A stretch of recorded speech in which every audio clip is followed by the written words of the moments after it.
Hello friends, welcome to my YouTube channel. In this video I will show you how to move data from one Google Sheet to another Google Sheet automatically. Okay, so here I have two sheets. Okay, this is the first sheet and this is second sheet. Okay, so now I want to move this data automatically or copy this data in this spreadsheet. So what you have to do, you have to just click on the first cell A1 equals to, then you have to use this formula or function, import range function. Okay, then here it is asking for spreadsheet URL, so you have to copy this URL. Okay, copy this URL, then paste it here.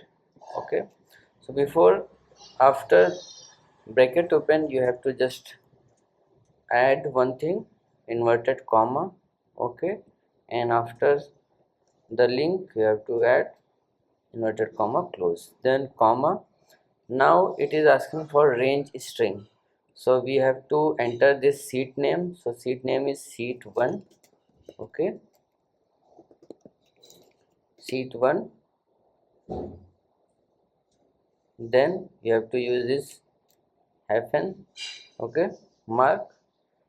Again here you have to enter this inverted comma. Now what you have to do, after hyphen you have to just select whole data and then copy this from here to here.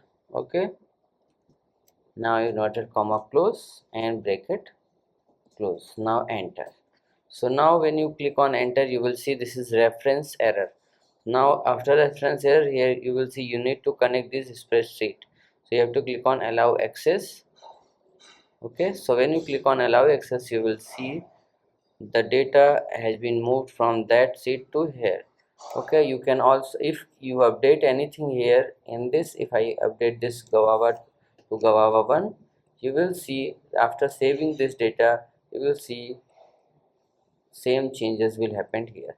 So like this you can move data automatically from one spreadsheet, Google Sheet, to another Google Sheet. Okay, so if you like this video, please like my video and also subscribe my channel for more videos like this. Thanks for watching.